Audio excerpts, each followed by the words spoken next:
All right, you guys. I'd like to welcome you. We're here today to talk to you about finding your place, Agile Managers in Scrum. I'm Leo Monford. This is my coworker, Sam Caldwell. We're with Intel Corporation. We'll just share a little bit with you about what we do at Intel when it comes to Scrum. And specifically, the angle we're taking is describing this role of managers. So before we start, how many of you guys are managers? Oh, all right. We can tell you what to do. All right. How many Scrum Masters do we have? I can't figure out what to do with that. What to do with the managers? Exactly, right? Okay, and I'm going to tell you, we don't have that magic pill. This is not a magic pill, and you're not going to be experts when you leave the room. Just a little bit. Yeah, we're just going to share with you guys a little bit in terms of the guidance that we have. We're coaches for the site in Austin. So Intel's a global corporation, really big. We work together in Austin. We've got two groups of people. If y'all know SAFE, we're talking about trains. We focus on about 300 people between the two of us there in Austin. There's more that we also help influence. And we're going to tell you a little bit about how we describe to these managers what to do when we're asking them to do something that's not traditional, right? We're asking them to do a different kind of management. What does that look like? So we're going to start off, we're going to go through the Scrum roles, make sure we're all talking about it the same way, and then what's this relationship between the manager and the other players that are in there in the Scrum team. We're going to describe this thing called leaders' standard work. That's the way that we coin the phrase of what should leaders be doing? How do they know what's expected to happen on a cadence, and what does that look like? And then what should managers be doing in terms of these three things? Building the right Scrum. That's the basic building block that we put, an expectation we put on a manager. That's one thing that should be natural, right? Build your team. Make sure they're healthy. We put the slant on it called Scrum, but it's still the same basic expectation. We'll talk through that a little bit more. And then we'll talk about what does doing good Scrum mean? How do you know if your team is doing good Scrum? What kind of things should you look for? What kind of patterns? We'll give you some ways that we do that. And then ultimately, how do you help the Scrum grow? All these enable us to be able to see the system, right? To see how we're doing, look for those opportunities to see them, and to do some digging. So let's start off by just talking about some of the roles that are in Scrum. So we intentionally move the frontline manager away from these other three roles. We do a lot of coaching for our managers, telling them that they work on the system, not in the system. So we actually, in many of our meetings, review, retro, and planning, we actually ask the managers to step away. Why? Because as soon as that manager steps into the room, what happens? That behavior, right? I mean, you guys know you're the managers, right? Many of you are. It changes. No matter how nice you are, how good a relationship you have with your team, you affect their pay. And they all know that. So the way they talk with each other, the way they share, the way they collaborate, it will change. You can try to minimize it. Now, do we have any managers that are POs? Okay. We love to pick on those people. Why? You're unique, right? Oh, it's a small team. I'm not affecting my team much. Well, you're expected as a PO to do what? To bring a big old giant pile of work that's always longer than they could possibly get done, right? That's what you have to do to be a PO. And then you as the manager are also presenting this to your team. What are they going to be encouraged to do? Overcommit, right? And try and start to do everything and not finish, right? There's a lot of things, patterns that come up. So anyway, there's a lot of coaching we do in that space too. So we look at the PO, the Scrum Master, the team. These three groups have to be working together. And in our world, the Scrum Master does come from another team. So we do a partial kind of thing. So the person that's here, they have 20% of their bandwidth. They've been allowed to come there and help. They're an outside contributor. They don't work directly for the frontline manager. That's the way we resource that. We don't have dedicated Scrum Masters. It's a part-time role. It's a development opportunity. It's a great way to get an outside opinion. So the Scrum Master's there. They're responsible for doing what? For building it fast, right? Helping the team find those things that are slowing them down, using those outside viewpoints, collaborating with the PO and the manager to do what? To help find those things that the team may not find to allow them to grow and to go faster. The team builds the right thing. The product owner makes sure we build the right thing. The frontline manager, let's go back to them. So building the right Scrum, setting the vision. Where are we trying to go? Where are we? Actually in this room, we were just talking about Toyota, how they're able to look and see and measure what's going on. The manager needs to use those same kind of insights to say, guys, we're here, and this is what good looks like. We need to move in this direction. Set that up, and then have development conversations and so forth with the team to get them to move in that direction. But really giving them the idea of what good looks like, that target, and moving in that direction. The next level, when you start breaking it down a little bit more, the frontline manager, once again, their job is to build the right Scrum. If there's some relationship problems, working through those. If the PO comes in and is not prepared, setting the expectation for what's required to make the most use of the time when the team comes there. Growing the people. Once again, that's a basic kind of built thing, expectation for a manager. Help your team grow. Help them know where you need to expand the skills of the team to enable the team to go faster. And it's also ultimately, stories can come from anyone. This is another way we make sure that when the team comes in, commits to the work, are they clear on what they're committing to? Doing a lot of coaching with the team to make sure, once again, they're as effective as they possibly can be. We dig in even further. We love to pick on the frontline manager. I'm glad we have a bunch of you guys here. So the part that we like to really emphasize on this slide is what's needed, what's not needed. The other side is more, it's general Scrum coaching, but the not needed is a little bit more specific. So the first one, decide what work needs to be done. Who does that? Okay, I set you up for that. Who prioritizes? Product owner, there you go, okay. So assigning work to team members. Once again, I'll come back to this one, but we know it's not the manager, right? The manager is not responsible for assigning. What's traditional? Traditional command and control. What does the manager do? You do this, you do that. So is this going to be a natural situation for a manager? Is it going to be uncomfortable for some people? And you have to help them with that, right? How do they know what's going on? How do we know if we're on track? What kind of patterns do they look on? Sam's going to actually talk through some of that stuff that we use. The other part is keeping track of what everyone on the team is working on. Same kind of thing we were talking about. We're not asking them to do that. Who does that? Well, the team actually, looking at the work, and we're going to show some of the stuff. We use Rally, same kind of idea as Jira. It's a way to track the work and see what's there, and they're making updates in the system. But once again, sprint by sprint and so forth, we're working through that. Be responsible for the team meeting commitments.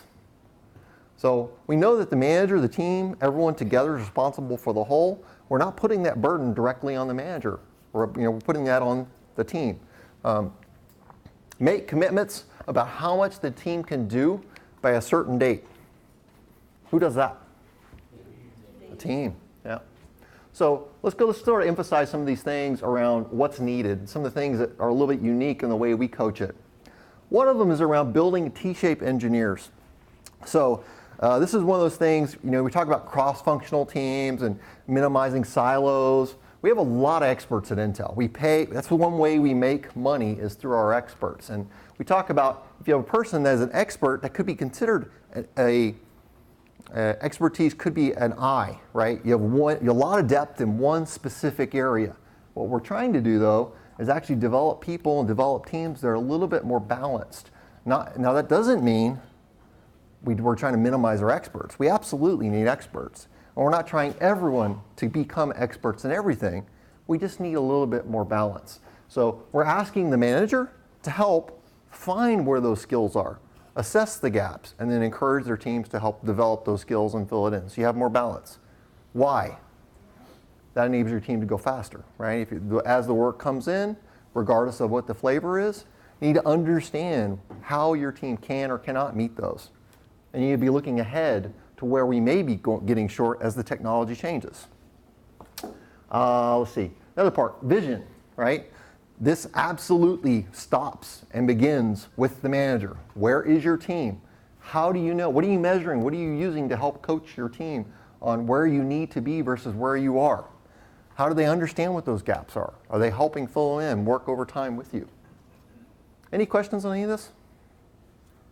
Yes? So what happens when your team is mostly made up of contractors? How is a manager going to apply these techniques? Contractors are a hard one. I mean, with us, we actually do, if we have staff augmentation, we can apply the same thing. That's a different kind of like a contract worker. If it's a type where it's truly not staff augmentation and they're not in our direct control, we have to work with the person who is coordinating those resources to help fill in these gaps. But generally in our Scrum teams, they are staff augmentation if they are contract workers, and so we're able to work them into the development. Generally, that's not the case, though. Most of these are direct Intel employees. Wouldn't you say that's true? Yeah, absolutely. Although that seems to be, we're adding more contractors all the time in different places to close short-term gaps. Yeah. Any other? Okay. All right, we got a test. You ready for the test? So we just very quickly, we went through some questions. Let's sort of talk through them as a group. Okay. First, so what we're going to do let's see, in backup, we have a complete list of a bunch of questions. That's why these are numbered. So we have a full list of like 35 questions or something like that. We're just going to pick on a few of them. So what I want you to do is, everyone I'll ask who it is and you raise your hand. Which role is accountable for the responsibility? So giving inputs on how to make stories better. Anybody think is it the frontline manager? Y'all think it applies to the frontline manager? Okay. Does it apply to the Scrum team? Yes. Does it apply to the product owner? Yes. Does it apply to the Scrum Master? Yes. So yes, yes, yes. And you're right. It applies to everyone, right? Anyone and everyone can and should give input to stories. Who prioritizes? Who makes the final call on what's in scope for the team? Product owner. Yeah. Okay, notice we're grouping them now, okay? Get them all a bunch in one. So responsibilities, assigning, big word, assigning the work to the team members, making sure the team gets their work done, making commitments about how much the team can do. So now I'll just give you a hint. There's only going to be one answer. Frontline manager? No. All right. Scrum team? Yes. Ooh, very good. So the Scrum team signs up for the work, okay? But we elaborate here, right? No one assigns. We really want it to be a self-organized team. It's the whole idea, one of the basic premises behind Scrum. They own their commitment, and it's a commitment to finish, right? We want no incomplete work. They commit based upon their historical velocity. They've got a lot of great data, and they use that data to help understand what they're able to get done. We do a tremendous amount of coaching on sustainable pace. You know, that's not something that's natural for most groups, right? And we spend a lot of time constantly working with them on there. During release planning, you know, as coaches, we're looking at their velocity and checking their work, so to speak, to make sure they're not overcommitting, minimizing that. We do know there's periods like Power On, where we've actually got parts in-house, and we do go in the red zone then, right? We just can't avoid it. We work longer hours, we adjust our shifts, we do all kinds of things to enable getting that out to our customers, right? Keep the customers happy faster. So, but then we give them time back to provide balance. All right, just a few more. Decide what work needs to be done. Frontline manager? No. Yes, good job, managers. Scrum team? No. All right, I thought I was going to get somebody. Product owner? Yes. All right, good job. So they own what? Creating and maintaining a prioritized backlog. So this is one of those cases where when we're talking to a product owner, they can come from anybody, right? Inputs can come from any direction. This is the person to make sure when they walk in that room to a planning session, the work has been done. No matter how they get it done, don't waste anybody's time. If you're not coordinating with other people, you make sure you write those stories. Everyone's clear on what the backlog is. Okay, just a few more. Responsibility, setting expectations for doing good Scrum. All right, y'all ready? Frontline manager? Yes. All right, good job. Why? This is the person who sets expectations. This is the person who's paying. You managers pay people to do work. You define what good is. Absolutely. If anyone else tries, we can influence them, Scrum Masters, coaches, we can guide. It stops and ends with you, though. How many people as a Scrum Master have encouraged somebody to do good Scrum and the manager didn't care? Challenge, right? How far does that go? It doesn't go far. And that's the part where you say, hey, Mr. Manager, let me talk with you first, and then the manager can come in and talk to the team, right? Yeah. We spend a lot of time here. It was very interesting. So one of the first teams I Scrum Mastered for, I was like, guys, we're not completing what we committed to at the beginning of the sprint. we need to do that. Okay, they all listened. They were all very nice and congenial. Yes, we need to do that. And they just let things continue to slip every single sprint. So 2 sprints afterwards. Oh, you had. Okay. Oh, I guess I'll finish with her. At the end of after letting that go for another couple of sprints, I was like, okay, I heard this about the manager setting expectations. I'll give that a try. Go talk to the manager. So, Mr. Manager, what can we do? He's like, well, we could talk to them about coming in on Saturday if they don't meet their commit. I could bring pizza. And I'm like, let's talk about it, right? I mean, what else are you going to do if they committed to something and they don't complete it? So we went and we have the conversation. How did the sprint go after that? They got their work done. Every once in a while we'd still have a slippage, but it was few and far between compared to how it was before. So just even the manager bringing it up and letting them know that that was a concern that he had and was enough of a concern that he would consider coming in with them on a Saturday to get their work done was night and day for the team. Yeah. So are you saying the manager used, for a strong term, to say a fear tactic of working Saturday to get them to do their work better? So the ROI for Scrum, right? ROI for Scrum is you get to decide what they get to decide what they commit to.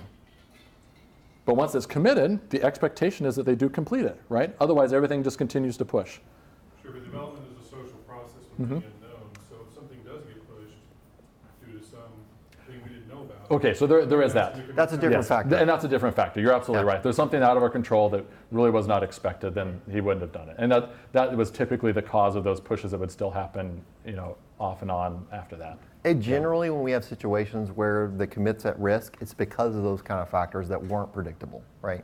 An interrupt comes in, if they have to do a replan kind of session. It's not generally because they overcommitted, generally. I mean, it can happen, but that's more from new teams, just forming kind of things. You were saying, what you were really saying was there was a pattern. Right. There was. Exactly. Yeah. In his example. The commit was not a commit. Yeah. It was a, well, that's our goal, but They weren't really snowplowed. trying. They were snowplowing. Because they didn't really recognize that the frontline manager expected them to Right. come in Right. on there? Yeah, it's, Or was it just sort of a poor planning, or just not really kind of understanding what their velocity really was and committing without, I mean, the devil's a little bit in the details, right? Like he was bringing up. Like if there's something really outside of your control and it's reasonable for it to have push, then sure. But typically, you even want to squeeze those, right, and try and get rid of those whenever you can, right? So there's few surprises as possible. But as far as just the way the team treats the commit, right? That's what changed here. And that's what we're really trying to get to, was changing that part of the culture. We were restating what was important, what good was, and they were trying to create a pathway to get them there. Yeah, it was a shock, right? It was a shock kind of moment. Yeah, and there was another question? Yes, I'm trying to understand what frontline manager is. Are they a resource manager? Are they agile coaches? Oh, sorry. I find that resource managers might not know Scrum. So they won't be able to set expectation in doing good So Scrum. we've trained all of our managers, and our whole organization knows what good Scrum looks like. They've all gone through class. Now, just because they've been exposed to it doesn't mean they've internalized it, right? I mean, those are different things, but we've created several opportunities. The managers, last year as an example, we brought them all through about 12 hours worth of training, describing how to work through this, and a lot of this material is based on some of that stuff that we went through with them. The frontline manager is the people it's the people manager that manages somebody on the Scrum team. Yeah. So they are responsible for making that Scrum team successful, if that makes sense. So generally, the frontline manager manages everybody that's here except for the Scrum Master, right? The Scrum Master is not directly reporting to that group. Why?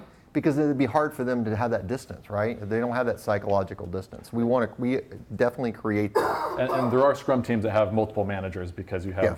different people from different organizational teams in one Scrum team. Yeah. What's the role of the agile coach in your organization? Who do they tie up to? Agile coaches. We were a separate team.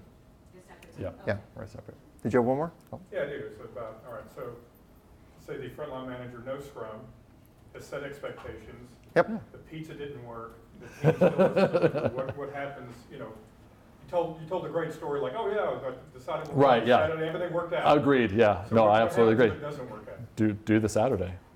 Okay, what If this still doesn't work, dang it. Yeah, I mean, you need to do I more- haven't gotten that far yet. like at some point, does the manager actually have to be, I don't want to go command and control here, but do you have to start making decisions of the team if they're not delivering? Yeah, I mean, you have to start working with that team. I mean, our teams, none of them, we do safe, right? Why? Because none of our teams work in isolation.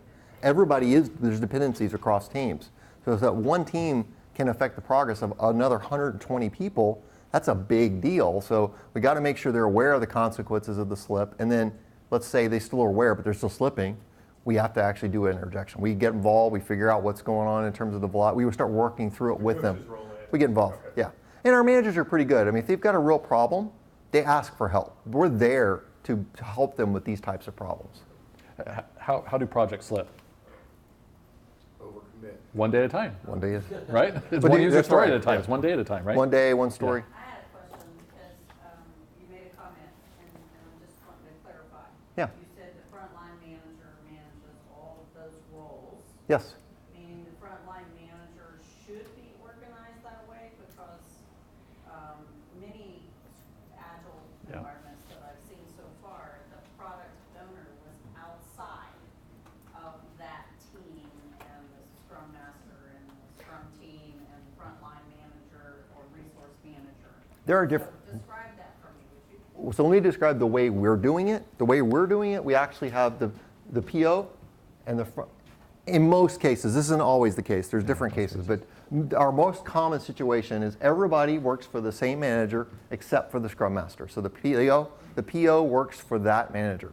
Oh, so the Scrum Master is outside. Is outside. Scrum Masters.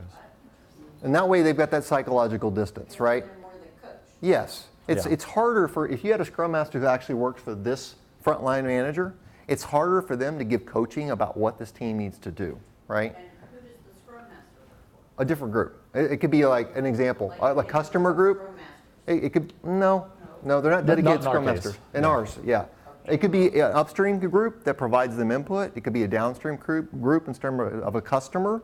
Or we have cases where we have similar work, right, which we call horizontals, and then they may pull someone in there because they have adjacent expertise, But right? your product owner and IT are part of the same team. Product owner and team, Made up of IT, engineers. engineers, Yeah. yeah. So your engineers and product owner are the Same team, yeah. Same team. And many times they come up from that team to become that PO. Yeah. See, not in our case. In Yeah. our case, I mean, as a frontline manager, I manage the product owners, but everybody in our Scrum team reports to a different manager. Ah, Our okay, we have some of engineers the, do, our SQA team does, our ASI team, our developers do, and our Scrum Master does. Yeah. They all report to a different manager. Yeah. And is Well- it successful that way? Well, we've only been Agile for 2 years now. So, Nice. I mean, we're getting there. It's a challenge. You know, we're getting there. so for the, Still matrix. for the sake of the workshop, this is great conversation, right? I don't want to stifle this, but how about we keep going, and if we end up wrapping up early, we'll just continue to go Yeah. through so we don't run out of time. It's actually good for me to hear. This is interesting. Yeah, it'll help you with yours, right? That's right. All right.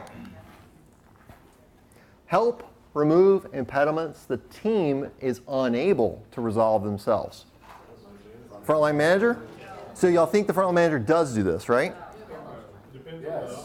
Sometimes, what I'm hearing generally. Not as the first line. Well, I'm gonna go across. I'm gonna go one by one. Okay, Scrum team. So we can say no, right? Because they couldn't do it. PO? Ooh. So sometimes. Scrum Master?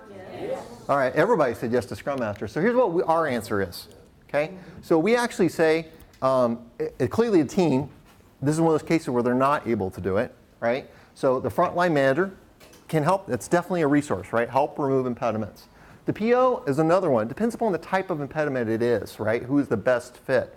The Scrum Master in our world, we like to say, ensures it is removed. So it's someone to help make sure everyone's aware there is an impediment and we get it removed. They facilitate the removal of an impediment. And maybe one key here that we've seen anyway is just don't talk about it necessarily as an impediment. Yeah. Because they're like, oh, I'm blocked. But they wait until to be blocked. Let's talk about something that slows you down. Yeah. Right? And that's one advantage of having an external Scrum Master.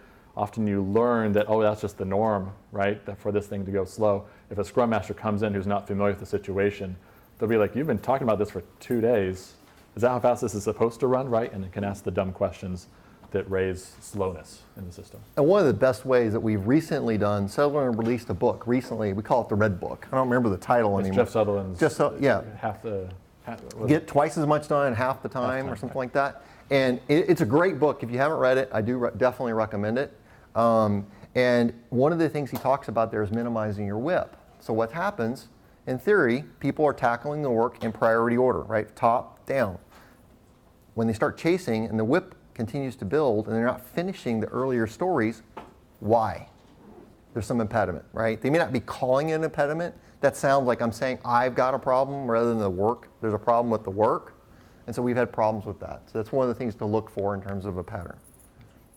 It's your turn. All right. Okay, so we've asked the manager to stand outside the box, right, or outside the circles, however we want to envision it, right?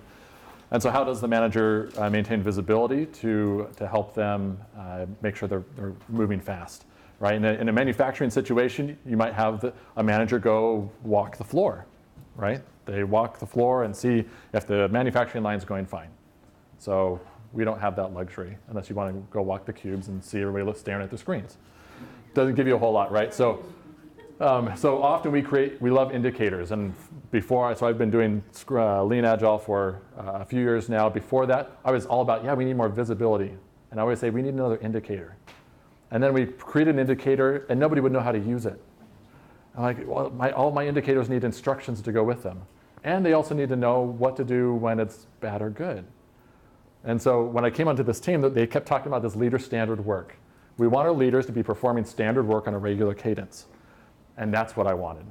I want to have a visual control. It can be an indicator, but it can be anytime Jeff walks in at 10 o'clock in the morning, I know he's had a really late night and something's wrong. Anyway, whatever the indicator is or whatever the control is, you want to have a visual control, and we'll talk about that more in a minute. Cadence and sequence. How often do you look at it? So that you can see the problem before it becomes a real problem. And then you have your response. Now, this is where we often have the most problems, or where we have to kind of change our normal human instincts, right? When something's wrong, what's the human instinct? Get there and fix it, right? What's your problem? Oh, no, you would never ask that. I wouldn't. So we want leaders asking every day questions that will grow their problem solving, help them to think, enable the team to get better at resolving their own problems. Maybe it's identifying a little bit of waste, helping them identify a little bit of waste because you're an experienced third party that can come in and see where the waste is at. Reinforce direction. Hey guys, this type of impediment we're dealing with or the issue we're seeing, that's not the direction we want to allow to keep happening. Guys, we got to get rid of this. And as a manager, they listen when you say that, right? We got to get rid of this type of stuff. And then make the decisions visible, right? That they can see, whatever decision gets made, the whole team can learn from it and grow. So a great sign or a great a way of seeing if your team if you're able to engage your team in this process is what they do when their problems come to them, right? When their problems come to them, do they complain? Do they ignore it? Oh, that's how it normally is. Or do they go try and fix it, right? And if we're a command and control type manager, what type of response do we often get? It's more just the complaining because we know you're the manager, you're going to go fix it, right? We really want them, obviously, to get into this fix it themselves space. So let's talk about the visual control. So this is a great visual control. What's wrong? Is there something wrong? So first, is there something wrong? Yes. Possibly. Definitely something off, right? There's something off. Do we know what it is? It's a feather. It's a duck. Sorry, I should have spelled it. This is a duck. And the feather's off, but we haven't root caused the problem at all, right? We're far from that. In fact, it looks like we're taking this picture from the shoreline, right? So we're far from that. But it does let us know that something's wrong. And that's the type of visual control we want. If we're going to be looking at this maybe every day or a couple times a week or whatever cadence it is, we want it to be something that we can look at and quickly get a pulse of the work and understand, is something wrong or it looks like it's okay, right? It's kind of like walking the manufacturing floor and being able to hopefully maybe see that something is quickly wrong or right. So by doing this, and it's quick and easy for us to see, hey, is something right, is something wrong, then we can find problems early, right? It doesn't take much time for us to review a couple of indicators or or whatever it is we decide is our visual control every day so that we can find the problems instead of the problems finding us. Right? It'd be great if we knew that there was something wrong and we could go walk over to their cube and just say, hey, I noticed this looks odd. You know, what do you think? Is this really odd? You know, or has the duck always been that way? You know, that could be the case as well, right? But you can go find those problems. Okay. Then we talk about the cadence. Okay. So how often do we go look at this visual control? Some things take a little bit of time. You might have to walk somewhere to go see the visual control. Other things you can pop up at your desk, whatever the case may be. The question is, how often should we check it? And here's some great guidelines that we use. So how often does it change? So like for the sprint burn down, that can change daily, right? You can go from, hey, it's burning down nicely to it's suddenly flat yesterday. What happened, right? A release burn down. So we use a release as a 10-week cadence. And so you can look at that as well to see, once a sprint, if overall my teams are performing towards their 10-week goals. We obviously don't want to waste time looking more often than we need to. If it's something that doesn't change every day, at least fairly drastically, then don't look at it every day, right? Find that, I've read in other literature, right? If you want to make sure something's right 10 weeks from now, how often do you look at it? Maybe once a week, or maybe it's every 2 weeks, right? You look at it some intermittent interval. If you don't want your sprint commit to go wrong, you probably should look at it more often than once a sprint, right?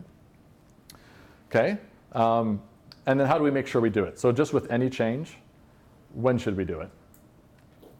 If you don't do it the first thing in the day, you're not going to make the change, right? Or unless you have some reminder, something that flags to you, you need to do this. Okay, so we're going to tell you guys, put it in Outlook or whatever calendaring system you use. If you don't do it, it's not going to happen, right? That's where our Gemba is at. It's in software. It's in some sort of calendaring thing that we use. So do it before email. Critical conversations, you might need to move if your visual control is somewhere else, like you have to go meet with somebody or whatever, then maybe you have to actually have that sort of meeting type thing to do it. Okay. All right. Any questions so far? Is this making sense? All right. So getting back to our response, right? So we want a response. We want to kind of know what we should, how we should approach it, right? People are making stuff visible to us in Scrum. That's one of the fundamental principles that we're trying to get out of Scrum is the visibility, and so we need to respect that, right? And when we come to people, it's not going to be, and I hate this. We get this so often in Intel. They told me to make it green. I don't know if you guys get that. They would just want it green. They don't really care what the problem is. They just want it green. Oh man, that is so many levels of wrong. So that means we're not coming in and asking, what's the problem? How can I help? What we're saying is, you better fix this before I have to show my manager. Where are we green? Right? That is, like I said, so many levels of wrong. So leadership is a process of developing skills and equipping people to apply critical thinking. This is an opportunity for us to grow the person, right? Or grow the team. What a great opportunity that is. Let's not squash it, right? And that's the thing, like, it is a human inclination to, especially if you're busy already, there's plenty of other stuff going on, to just say, make it green, right? That's just the human inclination. I think the writing reflex, right? The writing, I don't know how many people have heard that phrase before, the writing reflex? It's a psychological, I was at a coaching summit a few months back. It's a psychological phenomenon that as people, because we've been taught so much about what is right and what is wrong, when you see something that's wrong, you're just going to say, that's wrong, and we need to fix it, right? And so it's people having the writing reflex coming into the team and saying, guys, this is wrong. We need to fix this indicator or whatever it is, right? We need to get this right. And so we have to train ourselves instead to come in and say, how can I help, right? I make a statement or observation. This looks incorrect. How can I help? Right? Is there a problem, right? But oftentimes the team will like you to provide some kind of solution, right? They many times see you as a source of the solution. Awesome, right? yeah. And you like feeling like you're the solution. I like to feel like I'm the solution. I feel good when I'm the solution. But what's the problem with feeling or being the solution? You're not letting them grow. Yeah, you're not letting them grow. Or maybe So they don't have then once you leave, right, then maybe there's nobody to provide the solution. Exactly. So as a manager, you want your people to grow, and you want them to be able to solve the problem. So keep expanding their sphere of influence. So this, I like this quote here, right? Keep everything simple, make it visible, and trust your people to do the right thing. Everybody wants to do a great job. Nobody wants to have quality issues that get escalated up to the VP, right? Nobody likes that, right? And so coming in and assuming that they don't want it and then you expect them just to fix it, that's wrong, right? And so we want to come in and just be able to coach as the experienced person or the experienced manager of the team. So let's go through just a few, or just a couple examples, okay? So helping the Scrum team. So now that I've been talking about it a little bit more, I think even our cadence is wrong here, but this is an example of a visual control. So there's a burn down chart, right? Who here is not familiar with the burn down chart? 1, 2, 3? Okay, good. Nobody's not familiar. So these are the tasks burning down, right? And then your completed stories going up. So this is a normal one. And I pulled this from the Scrum team. I'm Scrum Master for. I got some work, don't I? Okay. As of 3 weeks ago, just to let you know, it hasn't been a year, so just 3 weeks ago. So how often would you check this? What do you guys think? I put up something up there, but what do you think? Daily. Yeah, it really is probably a daily occurrence, right? What would you look for? Let's take this abnormal chart. When would you say you have something to respond to? What's abnormal for this chart over here? And that you would actually go respond? Second day? Okay. This is day number 2. What's wrong here? You're flat. There's nothing closed at all. Okay, nothing closed at all. We got a problem here. Anybody else say a different day? I would give it to day I would say third. Third day? Okay. You might give them a little more time. Why might you give them more time? Really, because it depends on how you're tasking the work, but ultimately you got analysis, you have other things that are there, and that's going to be done like in day 1. You got depending on like testing, business integration testing, Yeah. testing. You have other factors in play. Maybe there's some Claim slowness there. story, sorry. Yeah. Usually day or so. I think there's definitely some adaptability here about knowing your team and hey, maybe allow them a day to try and resolve their own issues before you kind of come in. And people always feel like it's a big hammer. Hopefully they don't once they get used to you, but maybe at first you give them an extra day. Anybody else say a different day? What about day 1? I was going to say, what about day 1? What's wrong with day 1? Well, your trim line starts well above your limit. Yeah. What's going on? Anybody know why that is? What happens here? Maybe if you use Rally, you'd be more familiar with it. Add the stuff. They forgot to add the detail, so they didn't task out everything. And so as a manager, I'm like, you didn't even task out all of your work. What are you doing, guys? Something happened last Friday that was wrong, right? And so you might need to step in, maybe just set some expectations of doing good Scrum, right? So when we come in, and what could we say? How are we doing on time? Doing okay. What would we say? You come to the team. You just looked at it this morning. It's the 3rd day. How would you approach it? Yeah. So I tend to have a relationship with my Scrum Master who is embedded with the chemistry of that team. And then if he can't solve it or can't take it to the team, then I handle it. Then I go to the team directly. But I don't circumvent the Scrum Master's Awesome. chemistry, or I believe he does have some authority around. That's great. Excellent. Yeah, and hopefully they're well enabled, or we can coach them Yeah, I'm not to going help resolve it. and say, hey, devs, QAs, why is this line not trending? And the Scrum Master's caught off guard. Yeah. So let's take that question. How would that question go over with the team, guys? Why isn't this line trending well? Just as throwing that out there. Why isn't a good way to start? Makes people feel It does make it makes them feel a little accused. That's why you had the question there, how can I help? Hey, I noticed that we haven't gotten any movement on our sprint. Anything I can do to help? Yeah. But I know we got it. You're like, okay, trust your people and go about doing something else. Yeah. Awesome. Yeah. That first question you ask as a manager, I think, is very critical. Would you ever just take the time to look at the stories and look at the story points and see how big they are before you start questioning it? I mean, maybe Sure. 2 or 3 days is not enough time to be able to get the work done to accept a story yet. So that's a great point. So at Intel, and this is where some of the assumptions, I don't know how you guys guide on your tasks. So we guide them on, your tasks should be less than a day of work approximately, a day, half a day to a day. So you can always see progress, right? If you ever don't see progress, then you know something's off. So that might be one way to help that you have enough granularity to see quickly if something's abnormal. Good, yeah. I'm curious, do you share this chart on a daily basis with your Scrum team? I do. Is the Scrum Master I do. that? Yeah, me as a Scrum Master, I actually shared this chart with them every day of the sprint. Yep. We- If they're well self-organized, are they not picking up on this trend? Because if it goes to the point where you're going to, as you were saying earlier, that So, resource or line manager, whatever you call it, it's been overlooked. so do you think this manager has come in and set expectations to complete what they've committed to?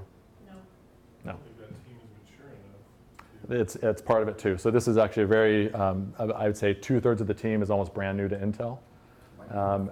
And then the manager isn't entirely bought into Scrum either. And so it's a little bit of a difficult situation. Also kind of looks like they're just not updating the work. Maybe. There could be some of that as well. But Yeah, look- that's- Look at day 12. Yeah, look what he finished. Yeah. Well, they're still storming. I mean, maybe this Yeah. is the first 3 months the team's been together, and you Yeah. don't need to go in every day and give action. right. Yeah. But to his point too, shouldn't the team be able to see this on a daily basis?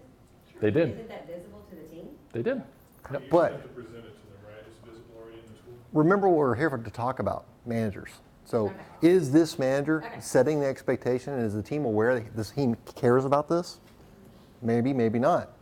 You know, are they having conversations, not necessarily why do we miss, but what's going on? What are we doing to correct this? This is not acceptable. We need to be able to plan and execute the plan. We missed. What are we going to do different next sprint? What are we going to do different? We don't want to miss it anymore. We got one data point. What are we going to do next sprint based on this? What are we going to learn from it? And this is actually maybe a good visual indicator or visual control for coaches. Yeah. That we say, looks like maybe we need to go talk to the manager about setting expectations to complete the sprint. Maybe, right? And just go in there and ask, you know, what's the problem? How can I help? Yeah. Yeah. So we have physical boards that you just walk over to and see instead of a burn-in chart. Nice. You all experimenting with both. We haven't at Intel, to be honest. We got so many teams. We don't have enough wall space to be able to set that up. I mean, that's part of our challenge. We probably do, but Well, but yeah, I know what you're But saying. I mean, that is part of our challenge. we have lots Yeah. of windows. And they really love paper. Not really. They don't. They hate We paper. fight with them about that. Every time we put something up on the wall, like, we're back to killing trees? We have a paper story coming in here in a second. Oh, yeah. What would be the situation where, like, manager and everybody's okay, like, this chart is going to be blue, and suddenly, boom, last 2 days it goes green? Oh, yeah. Yeah. They're not okay. Yeah, so this, yeah, the burn down is a plateau, yeah. So usually it has something to do with them not updating, because you can't imagine they're actually not doing that much work. Like, what are you guys doing? Right, Right. yeah. All right, so doing good Scrum. So another visual indicator, again, we don't have the luxury of walking into the manufacturing line or whatever. And so this is another visual indicator for doing good Scrum. So the paper's in front of you there. Looks like this table doesn't have them. Now everybody grab your papers and we can pull some of the extras over here. Oh, thank you. Okay. And so this is, again, trying to make something visible. So these are the rules of Scrum that we, at our portion of Intel anyway, have agreed this is how we're going to do good Scrum.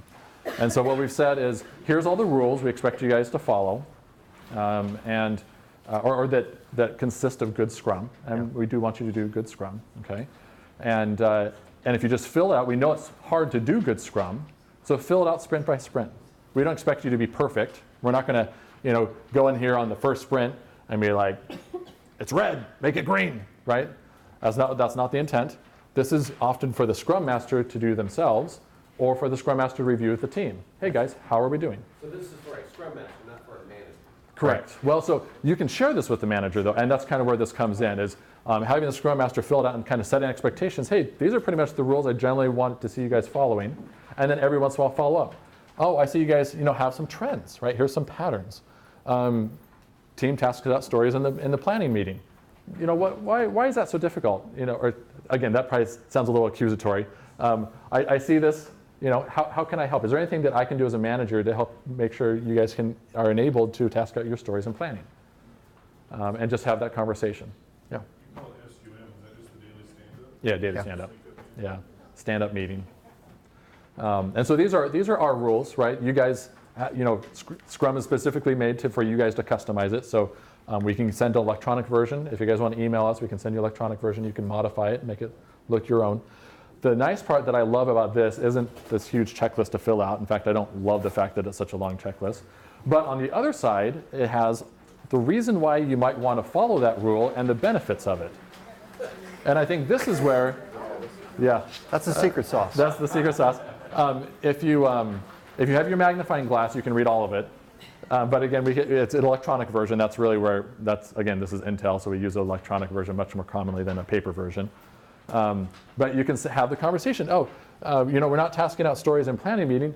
What benefit are we looking for as a team? And you as a manager can actually set a direction that would lead them to say, hey, I really should be tasking out the planning because we're not, maybe we're not pairing to get our work done. And tasking would actually help you pair a little better, right? Things like that. So you can set direction as a manager that, hey, maybe I don't say, hey, I want you to do that as action, but you can say, hey, I'm really looking for some of these benefits from you guys, higher quality. I'm looking for you guys to be more cross-functional. And some team member is going to say, oh, that means we need to pair. And then somebody else is going to say, oh, well, maybe we should task out so we can pair better, right? And so you can, by setting expectations of what the benefits or the value or the end results you want to see as a team, you can, kind of encourage them in different areas that they need to work on. Does that make sense? So again, this is a visual control for, and a way for a manager to work on the system without being in the system, if that makes sense. Any questions on this? What is Scrum uses retrospect and AAR? After action review. Yeah. At Intel, we love our TLAs. You ever had a team that had so many zeros that maybe Scrum wasn't something they should be doing? I mean, maybe Kanban or some other method, but just maybe it's not for them. In fact, most teams will say it's not for them, right? That's a lot of it. Yeah, I mean, depending on how you interpret some of it and things like that as well, you can be very strict on this and hit the 50s and 60s and that type of thing. That's not necessarily bad. I've seen teams go from 50s and 60s to being in the 70s and 80s% or even 90s% just because what do you do in Scrum? You improve every sprint, right? And it's pretty amazing to see that happen over the course of several months, right? For our type of work, it fits really well. We have changing roadmaps, changing products, changing timeline. I mean, change. So, I mean, for the type of work we're faced with, even though there's people who want to say it's not a perfect fit, it really does fit well. So the challenge is to get their minds in that same kind of space. And that's where we go back to the managers. So we've got 3 teams. One's Scrum, one's Kanban, and the other one's kind of, don't know, right? Yeah. That's why I thought this might be a nice indicator of, well, this is what Scrum is. Maybe you're not doing it. Well, and we like Maybe you want to do something different. We like to think of Scrum as actually the basics. When you try to go to something like Kanban, that's a lot of procedure and processes you're supposed to follow. If you do it in the right way, in terms of equal size units and manage the WIP, there's a lot of rules that have to happen that even Scrum doesn't have that level of rigor, right? So depending how you implement it. Depending upon how you implement it. Yep. So. How many Scrum teams do you have? So at our site, we've got about 30, I think. But across our... I was trying to remember, we've said it before, it's like, dang, I was going to say 300. I think that's about right. It's right around 300 scrums. Is it a similar release cadence? Yes, we're exactly on the same Every release 10 cadence. What is your release cadence? 10 weeks. 10 weeks and 2-week sprints. 2 weeks worth. Yeah, and there's reasons for that, but we're at 2-week sprints. Sprints are tied to your releases. Yes. What do you just Well, okay, when we say release, we're actually talking about a scaled agile framework release. Sorry. Which Yeah. is simply another product increment. So you're not doing CSCD where you get a release whenever they need No. In fact, we're not developing, well, some of us are developing software, others are not. On average, Production reviews. So How frequent are the production reviews? it depends. So we have functional validation that's doing it. We have manufacturing test programs that are doing it, and we have enabler trains that are doing it. So all 3 of those produce fairly different types of work. Products. Different types of products. And so, yeah, it just kind of depends what group you talk to. So, I mean, so like the manufacturing side does releases it 1 every 3 weeks. Yeah.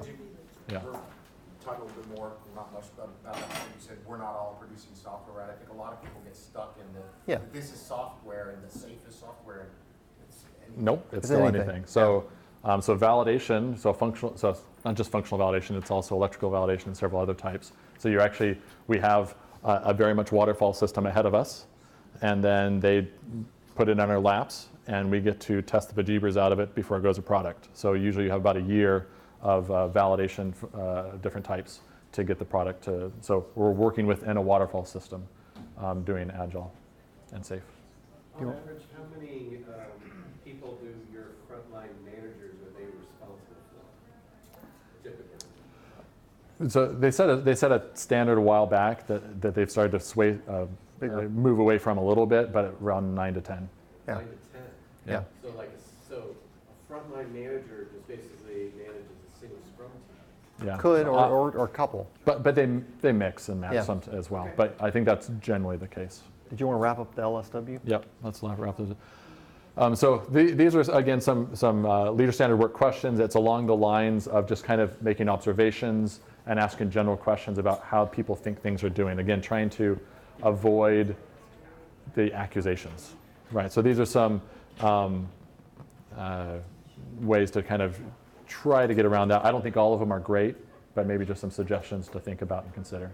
Okay, and we'll send the slides out to you guys. I'm not going to go through all of them. In this list here, you said a TO does not talk in the daily stand-up, but you had them as part of their team, they're all reporting to the same manager. Yep. So are they on the team, off the team? They're on the team, and we just ask them not to. If you aren't careful, then your product owner becomes, everybody's reporting status to the product owner, Yeah. and they're the big chief in the room, and everybody reports to them. Review where the product owner tests it before it goes to our testers for the formal testing. Mm. Just pair with devs or Yeah. on, but that way testers don't waste their time if the TO disagrees with how it's implemented. Yeah, well, we are kind of the testers for some of these groups and that type. Yeah. Okay. But see, that's Let's talk different than the offline. daily sum, right? That kind of conversation would happen and does happen. Yeah. Yeah, I just mean they need to know immediately on the day it's finished to Yeah. do the review. Yeah, Yeah. and they do that. So to create your standard work, so this is your step-by-step. I think there's 6 steps here. So what are your goals or areas of concern, right? You can't keep a visual control on everything, right? But what are your goals or areas of concern? So that's the first one. And then this is a sheet that, again, we can send out to you guys, but it's really just a template that you probably put in your Outlook, so we stopped handing it out because most people don't deal with paper this way, right? So what to look at towards your goals. So what's your visual control? Then you decide on your cadence. You track your execution of your leader standard work. So this is one thing. You might have a place to say, oh, I actually didn't do it this week, or I didn't get to it, so that you know that you maybe need to get to it later, right? So some way of tracking that you did or didn't do it. So maybe it's a notebook or a OneNote or something like that. And capture your observations when you execute your leader standard work. Maybe it is actually going to the Gemba of some sort. And then finally, capture your plans for addressing the problems, right? So you essentially, using these 6 steps, you get all the way from a visual control and observing your team in different ways to plans to improve and what your thoughts are that you might take to the Scrum Master or to the PO or somebody to talk about encouraging the team to improve in different ways. So you're kind of a champion of the team. All right. Any other questions? Great questions so far. How do we get all this digital? We just give you our email? Yeah, just send us an email because our emails are, I'm pretty sure they're online. Well, the presentation's already posted. I think it's on their Yeah, site. and I'm pretty sure our emails are up there. Let's see. I'm It's on trying the to think first slide. Oh, it is on the first slide. There you go. So our emails are on the first slide. So and the Yeah. and the slide decks Yeah. are on the website. Yeah, there you go. All right, and you have 7 minutes here to fill out the survey.